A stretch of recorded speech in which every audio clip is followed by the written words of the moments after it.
is up, guys? Today we're going to explore an essential aspect of starting a business with others, the articles or contract of partnership. Whether you're considering a partnership with a family member, a friend, or even a new business associate, this contract sets the foundation for how you will work together, share profits, and manage responsibilities. So first, let's define what is an article or contract of partnership. A partnership contract is a legal agreement between two or more parties to carry out the business together. Think of it as the blueprint for how your partnership will function. It clearly defines what each partner brings to the table and outlines their rights, obligations, and the rules of the business. For example, in the contract we're looking at, the parties involved agree to operate a tourist transport business. They have formalized their partnership on November 20, 2019 with clear agreements on how the business will be run. In general terms, a partnership contract is a formal document that helps two or more individuals or organizations to pool their resources and work together towards a shared business goal. It specifies the respective contributions such as capital, labor, or expertise and sets out the terms under which profits and losses will be shared. The goal of the contract is to create a clear, legally binding structure to ensure that all parties understand their roles and responsibilities. The function of the partnership contract is to establish how the business will be run and clarify the terms under which the partners will work together. With reference to the contract earlier, the case of the partnership in the contract wherein the main function of the agreement is to set up a business where partners transport tourists to Papaya Island. The agreement is executed or officially starts when both partners sign the document. This contract serves to ensure that all the parties are aligned in their business venture, from the construction of the tourist boat to how profits will be divided. A partnership agreement's function is to ensure that all involved parties understand and agree on the terms of the business venture. It outlines when the partnership will be formed, what each partner will contribute, and how things like profits, losses, and responsibilities will be managed. It also provides a framework for how the business will operate, addressing potential issues before they arise. In a partnership, it's important to know who the parties are and what obligations they have under the contract. In the specific contract we're discussing, Roderick and Ana A. Buhay are responsible for finding and facilitating the construction of the tourist boat and later for operating and managing the business. The unnamed partner contributes 100,000 pesos for the construction of the tourist boat and shares in the business profits, which is 40%. Obligations in this partnership are clear. Roderick and Ana A. Buhay are tasked with operating and managing the boat for profit, and they must first reimburse the capital invested by the unnamed partner. The unnamed partner has a responsibility to provide the initial capital investment and receive their share of the profits. In general, the parties to a partnership include anyone who is contributing to the business, whether in terms of capital, resources, or labor. The contract should clearly state how profits will be distributed and who is responsible for what actions, such as management, funding, or operations. So what did the parties agree on? In this partnership contract, the parties have agreed to several key points that define how their business will run. First is the business name. The partners will operate under the name Mabuhay Transport. Second is the capital contribution, wherein one partner will invest 100,000 pesos for the construction of the tourist boat, while Roderick and Ana A. Buhay will be responsible for facilitating its construction and managing the operations as stated earlier. Third is a profit sharing. The profits from the business will be split in a 60-40 ratio, with Roderick and Ana A. Buhay receiving 60% and the partner receiving 40%. It is clear that all expenses incurred in the course of the partnership and any losses arising therefrom shall be borne out of the earnings of the partnership, or in the case of deficiency, the losses shall be paid by the partners in equal shares from the share of their profit. Fourth is the obligations and restrictions. The partners have clear responsibilities, including managing the business, using the boat for profit, and reimbursing the initial capital investment. Additionally, the agreement sets restrictions on actions such as borrowing money or introducing new partners without mutual consent. And lastly is a termination. If the partnership needs to be dissolved, the contract outlines how assets should be liquidated, debts settled, and any remaining funds divided equally among the partners. For essential elements of a valid contract, as provided in Article 1318 of the Civil Code of the Philippines, first is consent. This is clearly shown at the beginning of the contract, where both parties express their desire to enter in a partnership. The clause that says, whereas the parties hereto are desirous of entering into partnership, confirms that mutual agreement is present. The second element is the object of the contract, which is the partnership's purpose. In this case, it is the business of transporting tourists to Papaya Island in Nasugbu, Batangas, clearly stated under the business name and objective section. The third, the cost or consideration is showing in the capital contribution and profit sharing arrangement.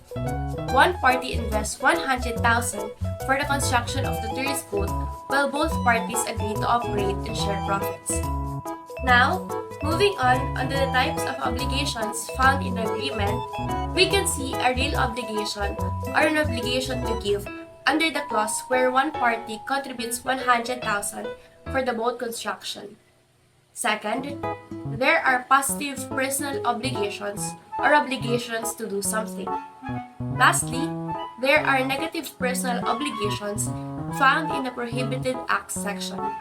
These are actions that the partners must avoid, such as engaging in other businesses, contracting on behalf of the partnership without consent, or using partnership funds for personal debts. Let's now explore some legal implications and other important matters. One key feature is the profit and loss sharing agreement. Profits are shared 60% to 40%, with losses and expenses either deducted from the earnings or shared equally in cases of deficiency.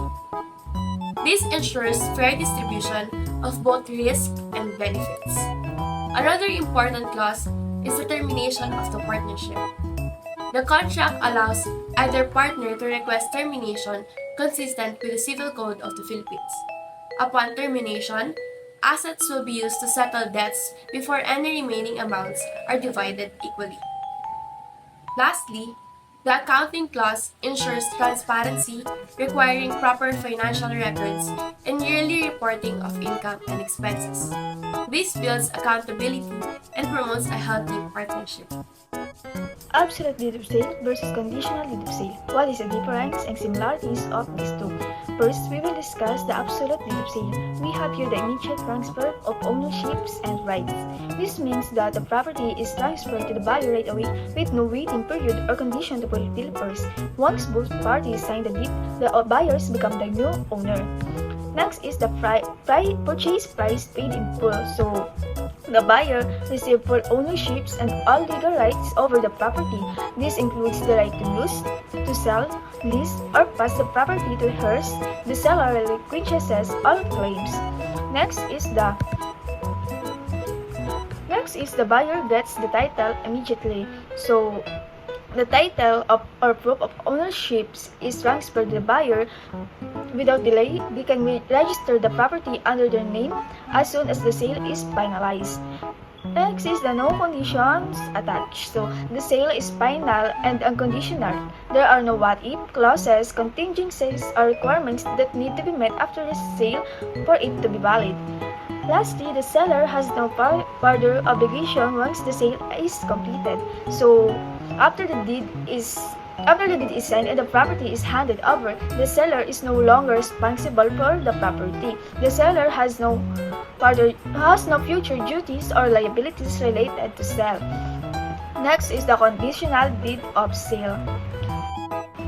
On the other hand, The characteristics of conditional deed of sale is first, ownership transfer is subject to condition. So this means the sellers agree to transfer the property to the buyer but only after certain requirements or conditions are met. Example, full payment, securing financing, or completing paperworks. Until these conditions are fulfilled, the ownership is not fully transferred. So yun, second yung use for installment sales or financing. So, a conditional deed of sale is commonly used when the buyer pays in installments or relies on financing plan. It provides a legal structure where the buyer can start using the property while making payments over time. So, next is the buyer does not fully own the property until conditions are met. Although the buyer may occupy or use the property, they do not have the legal ownership or right to transfer the property to someone else until all conditions in the agreement, usually full payment, are satisfied. Lastly, can be revoked or terminated if conditions are not fulfilled. So, if the buyer fails to meet the agreed condition like missing payments, the seller has the right to cancel the agreement. This could mean that the buyer loses rights to the property and possibly any payments made, depending on the terms of the contract. So, that's all for the conditional deed of sale. So, next is the similarities of these two, the absolute deed of sale and conditional deed of sale. So, first is the legal agreement. Both are legally binding contracts. An absolute and the conditional deed of sale are both recognized by law as valid agreement between parties. Once signed, they bind the buyer and the seller to the terms and conditions specified in the documents, ensuring legal accountability. Second is the evidence of transaction. So, both serve as proof of sale. Both serve as a proof of sales transactions. These documents act as official records that a sale occurred. They can be used in court or for future reference to prove that the property was sold and that both parties agreed to the terms. Next is the formal written contracts. Both are documents in writing and follow a formal format.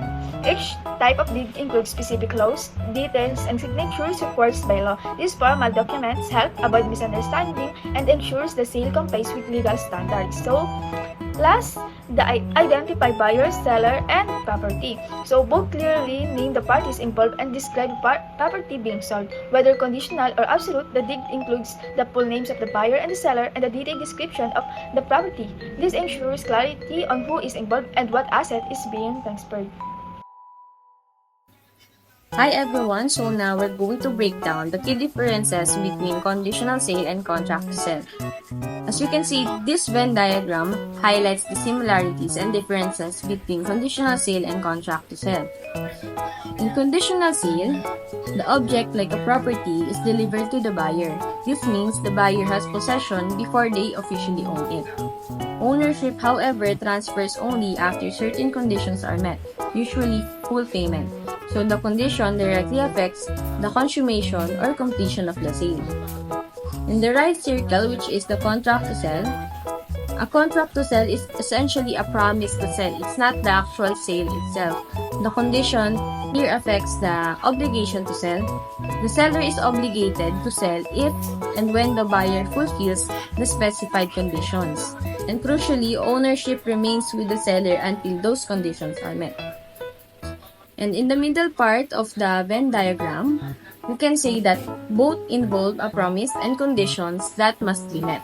But the critical distinction lies in when ownership transfers. Now let's break down the unique provisions of each contract. In the absolute deed of sale, its unique provision is immediate and unconditional transfer of ownership. In an absolute deed of sale, the seller transfers full ownership of the property to the buyer without any conditions. Once the deed is executed or signed, delivered to the buyer, and the buyer pays the agreed upon price, the transaction is complete. The buyer has all the rights of ownership from that point forward. There are no ifs, ands, or buts about it. Second is conditional deed of sale. Its unique provision is transfer of ownership subject to conditions. Unlike an absolute deed, a conditional deed of sale involves specific conditions that must be met before the ownership is fully transferred.